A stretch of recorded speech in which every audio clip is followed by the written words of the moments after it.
ফজিলতের শহীদ, এটা হলো রাসূল সাল্লাল্লাহু আলাইহি ওয়াসাল্লামের একটা হাদিস থেকে আমরা জানবো। রাজি আছি? হাদিসটা শুনলে মনটা ভরে যাবে। সুবহানাল্লাহ বলেন। খুশির সুবহানাল্লাহ হয় নাই। আমি যে বললাম হাদিসটা বলার আগে যে হাদিসটা শুনলে মনটা ভরে যাবে, খুশির সুবহানাল্লাহ হলো না। আমাদের রাসূল রাহমাতাল লিল আলামিন কেমন রাসূল এর হাদিসের থেকে প্রমাণ, কোরআন থেকে তো আছে। আমার ভাইরা, ফজিলতের শহীদ তৃতীয় নম্বর শহীদের অধ্যায়, আবু দাউদ শরীফ 3111 নম্বর হাদিস। হাদিসটি হলো সহিহ। কি হাদিস? কোন কিতাব থেকে? হাদিস নম্বর কত? 3111 নম্বর। এবং মুয়াত্তা ইমাম মালিক 802 নম্বর হাদিস। জাবির ইবনে আতিক রাদিয়াল্লাহু থেকে বর্ণিত, নবী করিম সাল্লাল্লাহু আলাইহি সাল্লাম আব্দুল্লাহ ইবনে সাবিত রাদিয়াল্লাহু তাআলা আনহু নামের একজন সাহাবী ছিলেন। ওই সাহাবী মুমূর্ষ অবস্থায় মৃত্যুর শয্যায় পতিত হয়ে আছে। একজন সাহাবী এসে আল্লাহর নবীকে ডাক দিয়ে বলেছেন, রাসূলুল্লাহ সাল্লাল্লাহু আলাইহি সাল্লামকে ডাক দিয়ে বলেন, ইয়া নবীজি, আপনার একজন সাহাবী আব্দুল্লাহ ইবনে সাবিত মৃত্যুর শয্যায় পতিত হয়ে সে এখন মৃত্যুর প্রহর গুনছেন। ইয়া রাসূলুল্লাহ, আপনি কি তাকে একটু দেখতে যাইবেন না? কি করবেন না? আপনি কি তাকে একটু দেখতে যাইবেন না? আপনি তার কাছে গেলে হয়তো আপনাকে এসে একটু এক নজর দেখবে, তার মৃত্যুর স্বাদ পিপাসা সে তৃপ্তি পেয়ে যাবে। আল্লাহর নবী কথা শোনার সঙ্গে সঙ্গে দৌড় দিয়ে চলে গেলেন। জাবির ইবনে আতিক রাদিয়াল্লাহু তাআলা আনহু হাদিসটি বর্ণনা করেন, আব্দুল্লাহ ইবনে সাবিত রাদিয়াল্লাহু তাআলা আনহু মুমূর্ষ রোগী অবস্থায় শুয়ে আছেন। আল্লাহর নবী তার বাড়িতে চলে গেলেন। পা পা করে যে দরজার বাহিরে থেকে ডাক দিয়ে বলতেছেন, আব্দুল্লাহ ইবনে সাবিত গো, তোমার বাড়িতে কেউ আছে কি? আমি নবীজি তোমার বাড়িতে আসছি। আল্লাহর নবী যখন এই ডাক দিলেন, আব্দুল্লাহ ইবনে সাবিতের পরিবার ঘর থেকে বাইর হয়ে গেল। রাসূলের জন্য দরজাটা খুলে দিলেন। আল্লাহর নবী আব্দুল্লাহ ইবনে সাবিতের শিয়রে একবার বিছানার কাছে যায় বসে গেলেন। আল্লাহর নবী ডাক দিচ্ছেন, আব্দুল্লাহ ইবনে সাবিত।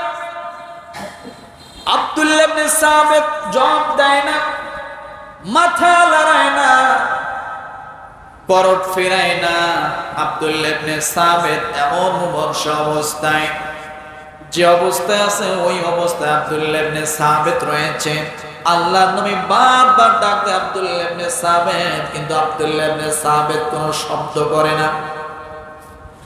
আল্লাহর নবী আব্দুল্লাহ ইবনে সাবিতকে ডাক দেওয়ার পরে যখন কোনো শব্দ আসলো না, নবীজি সঙ্গে সঙ্গে বললেন, ইন্না লিল্লাহি ওয়া ইন্না ইলাইহি রাজিউন। আবার পড়েন, ইন্না লিল্লাহি ওয়া ইন্না ইলাইহি রাজিউন।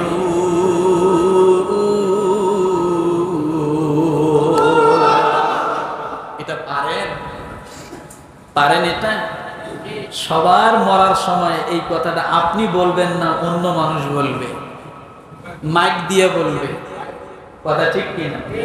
আপনার জবান বন্ধ হবে, কিন্তু অন্য মানুষ আপনার মৃত্যুর খবর শুনে কি বলবে?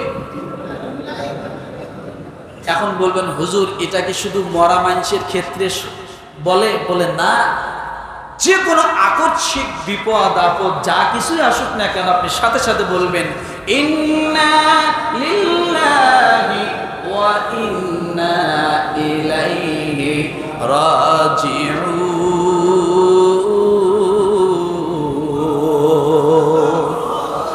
এই আয়াতটি যখন আপনি পাঠ করবেন, আপনার মনে আকস্মিক একটা সংবাদ শুনেছেন, সঙ্গে সঙ্গে আপনার দিলটা হালকা হয়ে যাবে, সবর করার মতো আপনার দিল তৈরি হয়ে যাবে। শোক, আপনার শোকটাকে ধারণ করার মতো শক্তি আল্লাহ তাআলা আপনার হৃদয়ে দান করে দেবেন। কিন্তু আব্দুল্লাহ ইবনে সাবিতের ঘরে আল্লাহর নবী ইন্না লিল্লাহি ওয়া ইন্না ইলাইহি রাজিউন যখন করলেন, আওয়াজ করে পড়লেন, সঙ্গে সঙ্গে আব্দুল্লাহ ইবনে সাবিতের পরিবার সকলে চিৎকার দিয়ে কান্না শুরু করে দিল। নবীজির জবান থেকে ইন্না লিল্লাহি ওয়া ইন্না ইলাইহি রাজিউন শোনার সঙ্গে সঙ্গে আব্দুল্লাহ ইবনে সাবিতের পরিবার বুঝতে পারলো আমার বাবা দুনিয়ায় নাই। তার পরিবারের স্ত্রী বুঝতে পারলো আমার স্বামী দুনিয়ায় নাই। আল্লাহ নবী যখন পড়লেন, শব্দ শোনার সঙ্গে সঙ্গে পরিবারের সকলে চিৎকার করে কান্না শুরু করে দিল। ওই সময় জাবির ইবনে আতিক রাদিয়াল্লাহু তাআলা আনহু পরিবারকে ধমক দিতে লাগলেন, দিয়ে বললেন তোমরা চুপ করো, চিৎকার করে কান্না করো না, তোমরা এত জোরে কান্না করিও না। আল্লাহ নবী ডাক দিয়ে বলেন জাবির তুমি একটু চুপ করো, যখন আব্দুল্লাহ ইবনে সাবিতের ওয়াজিব হয়ে যাবে তখন পরিবার আর কাঁদবে না, কান্না থেমে যাবে। কথাটা বোঝেন নাই? আব্দুল্লাহ ইবনে সাবিতের যখন ওয়াজিব হয়ে যাবে পরিবারের লোকজন কান্না বন্ধ করে দিবে। আপাতত কাঁদতে দাও, যত পারে কাঁদতে দাও, কারণ বর্তমান সময়ের কান্নাটা হলো আব্দুল্লাহ ইবনে সাবিতের জন্য রহমত। বোঝেন ইসলামটা ডিভাইডেড কিভাবে করে।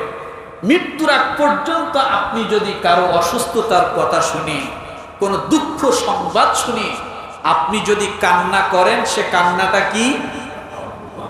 কথা বলে না? সে কান্নাটা হলো রহমত। ওই কান্নাটা ওই অসুস্থ মানুষের জন্য দোয়া। ডিভাইডেড এবার হচ্ছে দেখেন। কিন্তু একজন মানুষ মারা গেছে, আপনি বিলাপ করে কাঁদছেন, চিৎকার করে কান্না করতেছেন, এটা হবে তার জন্য আযাবের কারণ। আগেরটা কি ছিল? জবান খুলতে হবে, এগুলো শেখা দরকার। আগেরটা কি ছিল? মারা যাওয়ার আগ পর্যন্ত যদি আপনার জন্য কেউ কাঁদে, আপনার জন্য কি?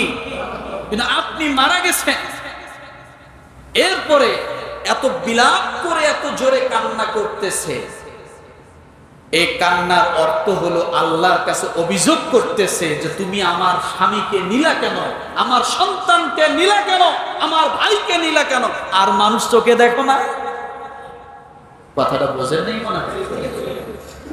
এই কান্নার অর্থ এটা। তাহলে একই ব্যক্তির কান্না দুই ধরনের, এক কান্না রহমত, আর এক কান্না কি? আযাবের কারণ। কখন রহমত? জবান খোলে, মৃত্যুর আগে আপনার জন্য যদি আপনার জন্য কেউ কাঁদে, ওটা ওই কান্না আপনার জন্য দোয়া, ওই কান্না আপনার জন্য রহমত। আর মৃত্যুর পরে আপনার জন্য যদি বিলাপ করে কেউ কাঁদে, আমি বারবার বলছি বিলাপ করে কেউ যদি কাঁদে, তাহলে সেটা কি হবে? আযাবের কারণ। এখন বলবেন হুজুর তাহলে মানুষ মারা যাওয়ার পরে কি কান্না করা যাবে না? বলে যাবে, যাবে। ওই কান্না হবে দোয়া। ওই কান্না কি? দোয়া।